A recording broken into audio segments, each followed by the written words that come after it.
A continuación, vamos a hablar sobre por qué una verdadera autoridad promueve la riqueza de sus subordinados. Uno de los grandes dilemas que enfrentan nuestras sociedades es precisamente el papel de la autoridad en el bienestar económico de los ciudadanos. Entonces, se establecen las preguntas de si debe una autoridad intervenir en la economía para distribuir la riqueza, o más bien su función es garantizar un terreno fértil donde esa riqueza se pueda generar libremente. Para abordar esta pregunta vamos a tomar como base dos grandes referentes del pensamiento económico liberal, que son Carl Megner y Murray Rothbard, ambos de la influyente escuela austríaca de la economía. Carl Megner, en su obra El origen del dinero, nos plantea una idea revolucionaria en su momento, que es que el dinero no fue creado por decreto de ningún rey ni por ningún gobierno. Surgió espontáneamente como una solución práctica entre las personas que querían facilitar el intercambio de bienes. Esta idea nos revela algo profundo. La riqueza no es impuesta ni entregada desde arriba, sino que nace de la interacción libre entre individuos que buscan satisfacer sus necesidades. Entonces, el papel que cumple la autoridad legítima es proteger ese entorno donde los intercambios libres puedan ocurrir sin miedo, sin corrupción y con reglas claras. La autoridad no debe ser una fábrica de riqueza, sino un garante del orden donde la riqueza pueda florecer desde abajo hacia arriba. Murray Rothbard, en su ensayo El dinero, el Estado y el mercantilismo moderno, refuerza esta idea desde una mirada crítica del intervencionismo estatal. Según él, muchas autoridades a lo largo de la historia han usado su poder para distorsionar el mercado, extraer riqueza de los ciudadanos y beneficiar a grupos privilegiados. El mercantilismo, como él lo explica, es un sistema en el cual los gobiernos enriquecían a unos pocos a costa de muchos, usando políticas proteccionistas, monopolios y manipulación del dinero. Entonces, para Rothbard, una verdadera autoridad debe hacer lo opuesto, renunciar al poder de decidir qué se produce, cómo se distribuye y quién se beneficia. En cambio, debe asegurar que los derechos de propiedad se respeten, que la competencia sea justa y que las personas puedan usar su talento y trabajo para construir su propio bienestar. Ahora, ¿qué sucede cuando una autoridad actúa de esta manera? Pues se crea un ecosistema donde las personas confían, se arriesgan, invierten, emprenden y en consecuencia crean valor para sí mismas y para los demás. La riqueza entonces deja de ser una promesa del Estado y se convierte en una conquista social sostenida por la libertad y la cooperación. En resumen, una autoridad legítima promueve la riqueza de sus subordinados no porque la reparta, sino porque respeta las condiciones necesarias para que cada persona pueda generarla por sí misma. Como nos enseña Megner y Rothbard, el mejor servicio que puede ofrecer una autoridad a su pueblo es no interferir donde no debe y proteger donde más se necesita, en la libertad, la justicia y la propiedad. ¿Por qué una autoridad no roba la propiedad de sus subordinados? Una autoridad no debe robar la propiedad de sus subordinados porque el respeto a la propiedad privada es un principio fundamental de justicia y equidad en la filosofía del derecho. Robar la propiedad de otros viola derechos individuales y socava la confianza en las instituciones. La autoridad tiene el deber de proteger los derechos de sus subordinados, actuando con integridad y promoviendo el bienestar común. Además, el abuso de poder deslegitima su posición y puede llevar a la desobediencia y al conflicto social. Justicia, igualdad ante la ley y respeto a los derechos de propiedad. Robar es un acto ilícito. Una autoridad no debería robar la propiedad de sus subordinados porque viola los derechos. La autoridad no roba la propiedad de sus subordinados porque históricamente el derecho surge precisamente para proteger la propiedad, la vida, la libertad de las personas frente a abusos, incluso de quienes ejercen el poder. Desde las civilizaciones antiguas, como el Código de Hammurabi en Babilonia o el derecho romano, que establece que el respeto a la propiedad ajena es fundamental para el orden social. El soberano o la autoridad legítima debe garantizar ese respeto. Si una autoridad roba, pierde su legitimidad, ya que su función principal es proteger los derechos de los ciudadanos, no violarlos. En las tradiciones jurídicas occidentales, especialmente tras la Edad Media, se refuerza la idea de que el poder no es absoluto y debe someterse a principios de justicia y legalidad. Así, el derecho impide que una autoridad actúe arbitrariamente y protege a los individuos contra el despojo injusto de sus bienes.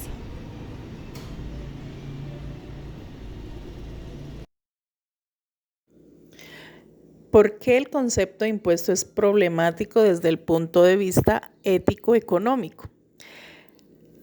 Se puede percibir como injusto si no se distribuyen equitativamente entre los diferentes grupos. Por ejemplo, que se le pida más impuesto a una clase desfavorable o pues más llamada pobre. Como impuesto entendemos que son obligatorios, los cuales los ciudadanos deben pagarle al Estado destinados a financiar como servicios públicos o programas sociales. También podemos encontrar los impuestos indirectos, por ejemplo el IVA. A menudo afectan más a los sectores pobres de la población. Esto plantea cuestiones éticas sobre la equidad y la justicia distributiva. La filosofía del derecho puede ofrecer un marco para analizar si es justo que los pobres paguen proporcionalmente más. Entraríamos a mirar como la ética fiscal, que se refiere a las normas y principios que deberían guiar el comportamiento de los contribuyentes y del Estado. Entrando a mirar la responsabilidad que tiene el Estado al momento de recaudar, de cómo manejan estos recursos. Desde una perspectiva ética, es fundamental que el Estado rinda cuentas sobre cómo está utilizando los impuestos recaudados. Entre los dilemas modernos, especialmente éticos, nos encontramos como las reformas fiscales, que últimamente pues han tenido bastante, se ha venido hablando de eso. En Colombia, por ejemplo, se han discutido reformas fiscales que buscan hacer sistemas más equitativos, pero estas reformas a menudo generan controversia debido a su impacto en diferentes grupos socioeconómicos. Podemos concluir con una reflexión en la eliminación de impuestos fiscales, es decir, como revisar y eliminar las excepciones fiscales que benefician desproporcionalmente a ciertos sectores o individuos como grandes corporaciones. Y por qué no dejar la inquietud o la pregunta, ¿qué sectores realmente necesitan incentivos fiscales? Muy buenas tardes para todos. A la pregunta que se plantea, porque en los contratos que hace el Estado con los ciudadanos, se tiene la percepción de que siempre se va a favorecer más al Estado que a los mismos ciudadanos, pues surge por varias razones esa inquietud, teniendo en cuenta contextos políticos, económicos, sociales, culturales, que son puntos claves que nos llevan a reafirmar esa idea. Entre puntos muy importantes tenemos la desigualdad en el poder. Sabemos de que pues, el Estado tiene el monopolio de todas las instituciones, policía, ejército, la capacidad de imponer leyes, impuestos, bueno, etcétera. Entonces, obviamente sentimos y tenemos una gran desventaja en cuanto a esas situaciones y por ende creemos de que él siempre va a buscar, o el Estado siempre va a buscar lo que más le convenga en la desigualdad del poder. Intereses burocráticos que nunca faltan, que alimenta a unas élites, a unas pocas personas que conforman clientelismo político y a su vez benefician a sus mismos grupos, pero en pequeña medida. La falta de transparencia y rendición de cuentas es uno de los más importantes. Cuando los ciudadanos le piden cuentas claras al Estado, en qué se gastan los recursos públicos, surge mucha desconfianza, ya que el Estado obviamente pues gasta ese dinero en su propio beneficio. Limitaciones de libertades individuales, pues todos conocemos que el Estado impone regulaciones, restricciones, vigilancia a ciertos derechos, a ciertos acuerdos. Entonces ahí nos damos cuenta de que el equilibrio como tal se rompe y siempre se va a favorecer al propio Estado. ¿Por qué la creación de riqueza está relacionada con la reducción de impuestos? Vamos a colocarle el título a este podcast como Impuesto y Derechos, un debate necesario. La relación entre impuesto y derechos fundamentales. En esencia, los impuestos son la principal fuente de financiamiento que tiene el Estado para garantizar y proteger los derechos de sus ciudadanos. Los impuestos permiten financiar servicios públicos esenciales como la educación, la salud, la seguridad, la justicia y la infraestructura, que son fundamentales para el ejercicio de los derechos humanos. Sin una recaudación fiscal adecuada, el Estado no puede cumplir con sus obligaciones de garantizar estos derechos. Por otro lado, los derechos fundamentales, como el derecho a la igualdad, la no discriminación y la propiedad, también influyen en cómo se diseñan y aplican los sistemas tributarios. Un sistema tributario justo debe respetar estos derechos y evitar cargas excesivas y discriminatorias. En resumen, los impuestos son el medio por el cual el Estado financia la protección de los derechos, mientras que los derechos fundamentales guían la forma en que se recaudan y utilizan los impuestos.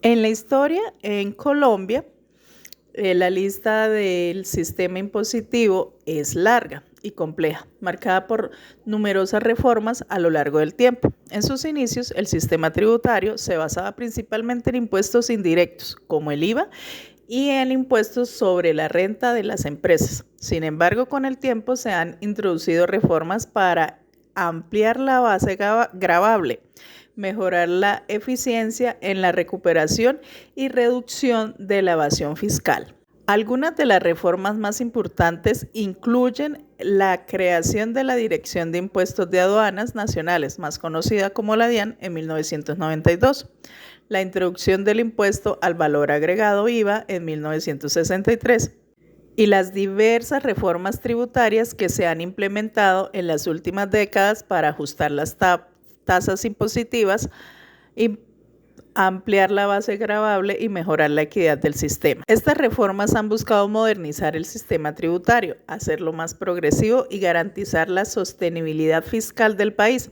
Sin embargo, persisten desafíos importantes como la alta evasión fiscal y la necesidad de simplificar el sistema para facilitar el cumplimiento por parte de los contribuyentes.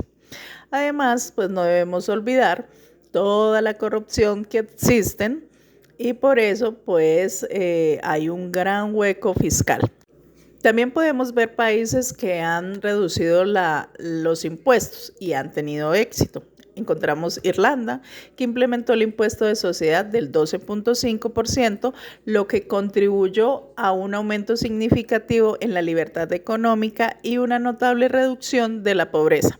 También está Emiratos Árabes, que no existe impuesto sobre la renta personal y los impuestos corporativos son bajos, aunque se ha introducido un impuesto del 9% para empresas con beneficios superiores a $100,000, el país sigue siendo atractivo para los negocios. Y pues ahí sigue la lista. Podemos concluir que es fundamental identificar y proteger los servicios públicos esenciales, que son necesarios para garantizar los derechos fundamentales como la educación, la salud y la seguridad y la justicia. Antes de reducir los impuestos, es importante evaluar cómo afectará la financiación de estos servicios y tomar medidas para mitigar algunos impactos negativos. Y por último y no menos importante, antes de cerrar este episodio, quiero tomar un momento para agradecerles a todos de todo corazón por acompañarnos en esta aventura sonora. A ustedes, oyentes, por su apoyo, entusiasmo, son los que nos impulsan a seguir creando contenido único y relevante. Cada vez que presionan play, están eligiendo ser parte de una comunidad vibrante y curiosa, y eso es algo verdaderamente especial. Nos encanta compartir ideas, explorar temas fascinantes y sobre todo aprender juntos. Recuerden que cada episodio es solo una parte de un viaje más grande.